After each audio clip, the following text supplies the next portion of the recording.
Every morning is a quiet miracle, though we rarely notice it. The world has not yet placed its weight on your shoulders, and for a brief moment, life feels untouched, like a still lake before the wind arrives. This sacred silence holds a choice. You can drag yesterday's noise into today, or you can step gently into the freshness of now. Buddhism teaches that the morning is more than routine. It is a doorway. The first thoughts you choose, the first words you whisper to yourself, they become the foundation of your entire day. If you begin with fear or comparison, that flavor lingers. But if you begin with presence, gratitude, and compassion, you carry a strength that no storm can take away. In this video, I'll share with you 5 morning Buddhist affirmations. Simple truths, yet each one is a lantern lighting your path through stress, distraction, and doubt. Together, they will remind you of your inner peace, your hidden strength, and your capacity for self-compassion. By the end, you will see how even the smallest choices at dawn can shape the entire landscape of your life. So before the noise begins, let us breathe together. Let us discover what it means to truly begin the day, not in hurry, not in fear, but in stillness. First teaching.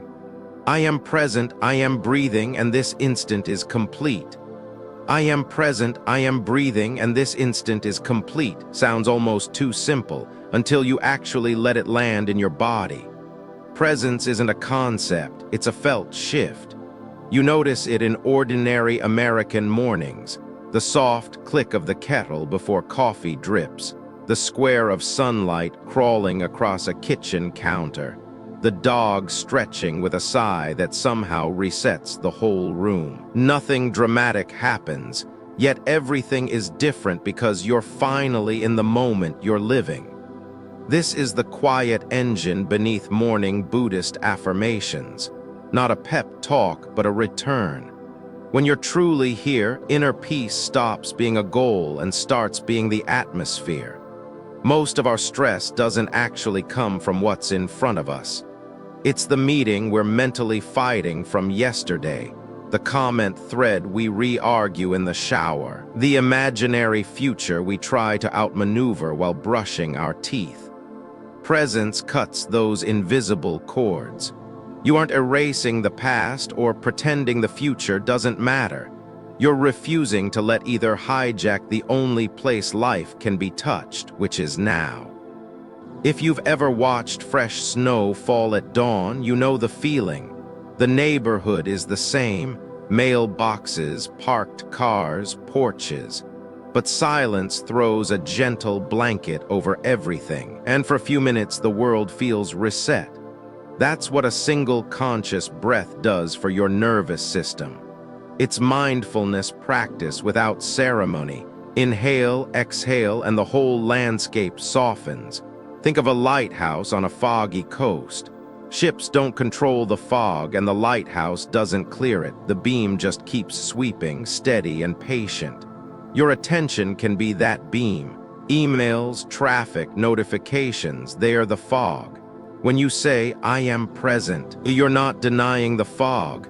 You're choosing to keep your light moving, one breath width of clarity at a time. In that clarity, the next right action is usually small and obvious. Answer one message kindly, drink a glass of water, step outside for 60 seconds and feel the air on your face. Letting go of stress isn't a grand gesture. It's dropping the extra weight you were hauling in your head. Presence is also the doorway to self-compassion. When you actually meet yourself in real time, you notice how often your inner voice is a coach who only knows how to yell. But watch what happens when you bring your attention to the simple rising and falling of your breath for even 30 seconds. The critic loses volume. You remember you're a person carrying a lot, not a project failing its deadlines. That gentler stance doesn't make you lazy, it makes you honest. It's much easier to apologize, to correct course, to start again when you aren't busy proving your worth to a jury that lives in your own head. If you prefer natural metaphors, picture a river stone warmed by midday sun.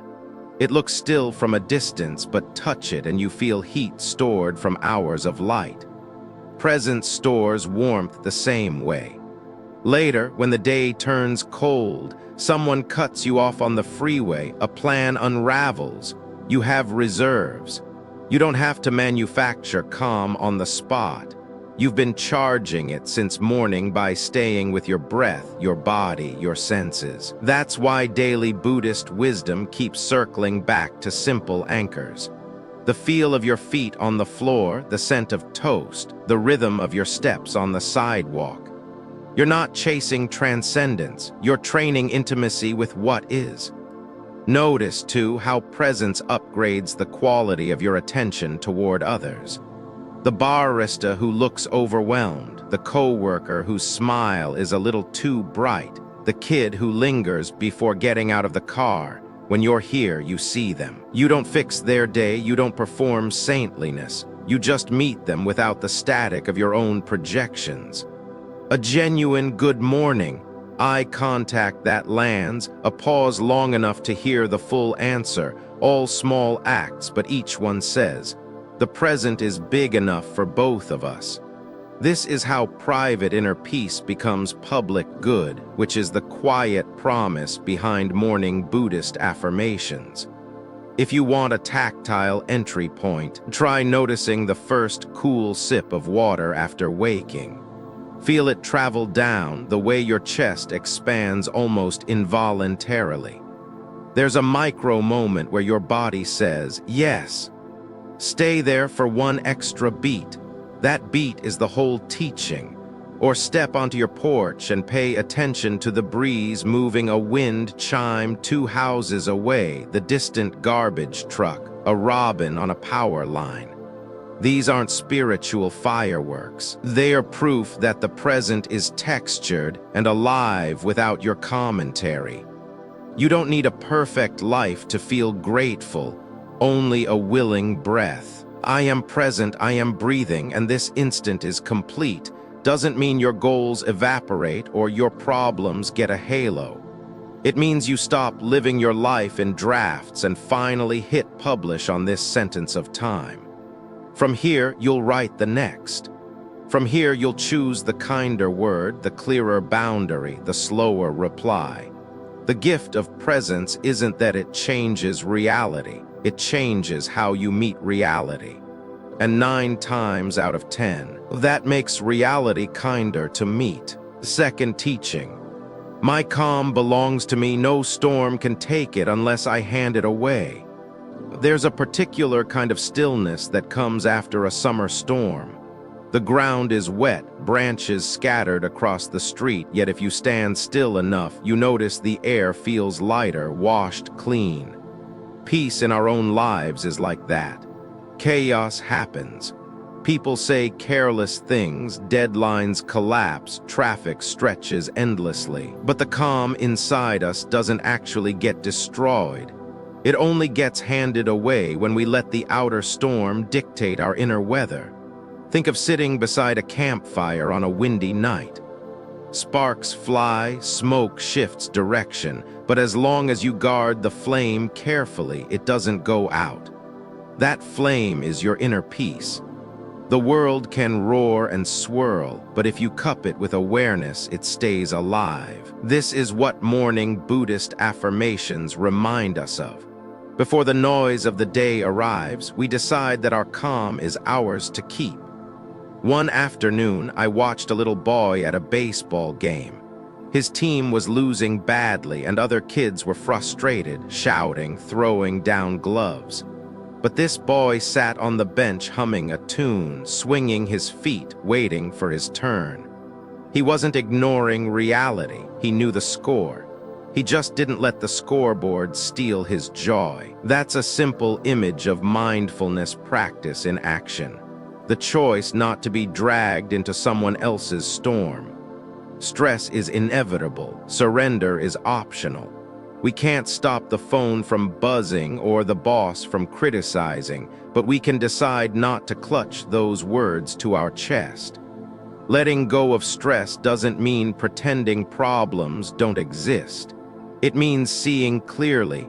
This situation is loud, but my mind doesn't have to echo it. Like watching waves crash against rocks, you can admire the force without throwing yourself into the surf. There's also an element of self-compassion here. So often, when something shakes us, we immediately add a second layer of pain. Why am I so upset? Why can't I handle this better? But that judgment only hands over more power to the outside world. What if instead we said, it's natural to feel rattled, but I can breathe myself back to center. That gentle inner voice is like an anchor keeping the boat steady while the surface of the water heaves. Every spiritual tradition has a version of this wisdom, but Buddhism frames it as mastery of the inner landscape. Daily Buddhist wisdom is less about escaping the world and more about remembering the only true refuge is already within. Picture a mountain range at dawn. Fog gathers, winds whip, but the peaks stand unmoved, lit by the rising sun. That's the kind of strength we carry when we remember our calm is not for sale, not for ransom, not for trade. So tomorrow morning, before you open the door to all the storms waiting outside, whisper to yourself, "My calm belongs to me." Let it settle into your bones like the slow warmth of sunlight. Carry it the way a tree carries rings inside its trunk, quiet evidence of years of weather survived. And when the day's noise rises, return to that affirmation. Because peace is not a gift the world can give or take. It's the steady fire you choose to tend, one breath at a time. Third teaching. I choose gentleness for myself, not the whip of harsh judgment. It's strange how naturally we offer patience to others, yet how quickly we turn the whip on ourselves. If a friend misses a deadline, we tell them, "Don't worry, you'll get it next time." But if we miss a deadline, the voice in our head screams, "You're a failure." That double standard is exhausting, and it poisons the roots of our day before we even take our first sip of coffee. One winter morning, I walked past a small orchard after an ice storm. Branches sagged under the weight of frozen rain. Some cracked, some bent low, but what struck me most was how the trees stood quietly, accepting the heaviness without shame. When the sun rose, the ice slowly melted, and those same branches lifted themselves again. That orchard taught me something. Mistakes and struggles are just ice storms. They bend us sometimes painfully, but kindness, the sun of attention, melts the weight so we can rise again. Judgment, on the other hand, just adds more frost. This is where self-compassion becomes more than a nice idea. It's survival. If your inner voice is always harsh, you burn energy defending yourself from yourself. But when you wake with the gentle reminder, "I will treat myself with kindness," you create a softer climate inside. And in that climate, growth finally has room. That's why this belongs in Morning Buddhist Affirmations. Because the first conversation of your day should not be a courtroom, it should be a refuge. I once knew a runner who trained every morning along the river. Some days his pace was strong, other days he struggled. He told me the trick wasn't discipline, it was forgiveness. If I run angry at myself, I quit. If I run kindly with myself, I keep going. That is mindfulness practice in motion, meeting yourself where you are, not where you think you should be. And here's the surprising part. Kindness doesn't make you soft in the negative sense, it makes you resilient. Picture a river carving through rock. It isn't violent, it isn't angry, it simply flows, patient, persistent. Over time, stone yields to water. In the same way, gentleness toward yourself wears down the hardest inner critics. If you've ever tried to learn a musical instrument, you know this truth. A child practicing piano makes countless mistakes, wrong notes, uneven rhythm. A harsh teacher may silence their desire, but a kind teacher who says, "That's close, try again," gives the child courage to keep playing. We must be that teacher to ourselves every morning. Otherwise, we hand over our peace to an enemy that lives in our own head. So when self-judgment rises, remind yourself, every scar, every flaw, every false start is part of the orchard, the river, the song. Daily Buddhist wisdom is clear. Compassion is not just for monks or saints. It begins with the way you treat the person brushing their teeth in the mirror each morning. Letting go of stress often starts by letting go of the need to be perfect before you are allowed to rest. Tomorrow, before your feet hit the floor, place your hand lightly on your chest and say, "I will treat myself with kindness." Feel how different the day tastes when those words lead the way. Let them be your shield against the critic, your lantern in the orchard, your steady river. Because kindness is not weakness, it's the strongest ground you can stand on. Fourth teaching. The wellspring of strength and clarity is already inside me.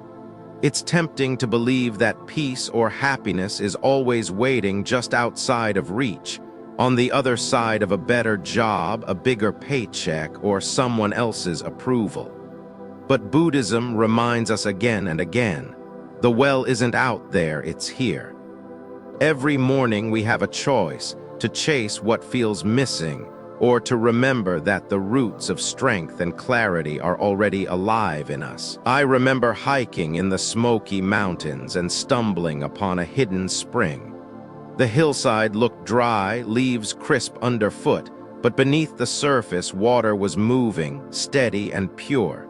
It reminded me that just because something looks barren doesn't mean it lacks life. In the same way, when we feel empty, it isn't because our core is dry. It's because doubt and distraction are covering the spring. The work of mindfulness practice is simply to clear the leaves, to notice that our well has been flowing all along. Think of a violin left in the attic for years. Dust settles, strings loosen, but the instrument hasn't lost its music. It only waits for someone to tune it again. Our resilience, creativity, and compassion are like that violin. When we affirm in the morning, "Everything I need is already within me," we're not adding new strings. We're remembering to tune what's already there. That memory itself is a form of daily Buddhist wisdom, a practice of trusting what doesn't disappear even in hard seasons. One woman I met during a retreat shared that after losing her job, she felt stripped of value. But slowly, she began teaching neighborhood kids how to bake bread, something she had learned from her grandmother. What started as a small gesture turned into a community gathering every weekend. She told me, "I thought I had lost everything, but when I looked closer, I realized I carried more than enough inside me: skills, love, patience. I just forgot to open the door." Her story is a living reminder that our resources are often buried under the noise of comparison. This is also where self-compassion comes in. Because the moment you forget your worth, the inner critic rushes to fill the silence. You're not smart enough, strong enough, good enough. But those thoughts are like clouds passing over a mountain. The mountain doesn't vanish when clouds arrive. It remains steady beneath. Affirming your inner sufficiency is a way of clearing the sky so you can see your own height again. Practically, this affirmation is one of the best ways of letting go of stress. When you believe that you're always lacking, you run yourself into the ground chasing what can never satisfy. But when you breathe into the truth that the essentials, courage, kindness, awareness, are already here, your shoulders drop. Stress loses its grip. You stop clawing at the world for validation and instead meet the day as someone already whole. That's how inner peace becomes a lived reality, not a wish list item. Nature whispers this teaching everywhere. Watch how a seed contains the blueprint of a tree. Given the right conditions, it doesn't need instructions. It knows how to root, stretch, and reach for the sun. Or notice how the ocean carries its tides without borrowing from another source. We too are built with everything necessary for growth. Our role each morning is simply to remember it. So tomorrow, as part of your morning Buddhist affirmations, sit quietly. Place your hands in your lap and remind yourself, the lantern is already lit inside me. Let that sentence settle like warm tea in your chest. Trust that even if the world outside feels unpredictable, the well inside you is steady. And as you walk through your day, every decision, every interaction, every breath can flow from that inner abundance, enough not just to survive, but to share. Fifth teaching. Today, let me be the reason peace spreads. There's something deeply moving about realizing that the calm you cultivate inside doesn't stop with you. It spills outward, like ripples moving across a lake after a stone touches the surface. This affirmation isn't about grand gestures or saving the world in one day. It's about remembering that every choice, every word, every look you offer can either sharpen the world's edges or soften them. I once watched a bus driver in New York City during rush hour. The streets were loud, people impatient, horns constant. Instead of snapping, he greeted each passenger with a quiet good morning and a small nod. At first, no one noticed, but after a few stops, people began to mirror him.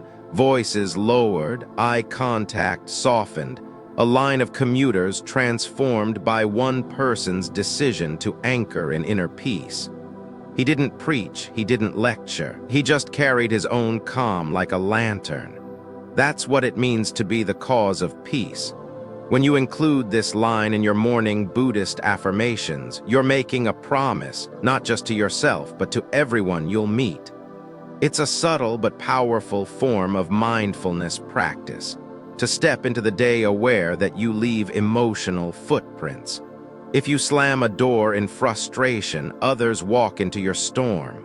But if you pause, breathe, and choose gentleness, you create a small pocket of safety for the people around you. There's also a hidden act of self-compassion here, because often the reason we spread tension is that we're carrying too much ourselves. Choosing to be a source of peace isn't about denying your stress. It's about practicing letting go of stress before it overflows onto others. A single breath before you answer, a sip of water before you respond, a silent wish. May you be well before you speak. These little rituals keep the storm from leaving your chest and entering someone else's. Think of how birds migrate. A single bird doesn't change the sky, but when thousands fly in formation, the air itself seems to bend into harmony. Each bird's steady wingbeat matters. In the same way, your one act of patience in the grocery line, your one smile to a neighbor, your one calm word in a heated meeting contributes to a larger shift. You don't need to see the whole impact to know it exists. That's the essence of daily Buddhist wisdom. Peace isn't a theory. It's lived in tiny, often invisible exchanges. And when the day ends, you can look back not by asking, did I solve the world's problems? But by reflecting, did I bring peace into at least one moment that could have been harsh? Sometimes that's enough, because peace grows the same way trees grow, a ring at a time, year after year, until one day the forest is thick with shade. So tomorrow morning, breathe into this affirmation. Let me be the cause of peace today. Imagine yourself as a stone dropped gently into still water. Carry that image with you through traffic, conversations, work, and rest. Even if you never see the ripples reach the shore, trust that they are moving outward. And trust that the world needs exactly that kind of quiet courage. Conclusion: the gift of every sunrise. Every day begins as a blank page. The world will try to cover it with noise, emails, headlines, worries, demands. But the first lines, the ones that set the tone, they belong only to you. With presence, with compassion, with courage, you decide what story your life will tell today. And so often, the way you begin not only shapes the middle, but quietly writes the ending, too.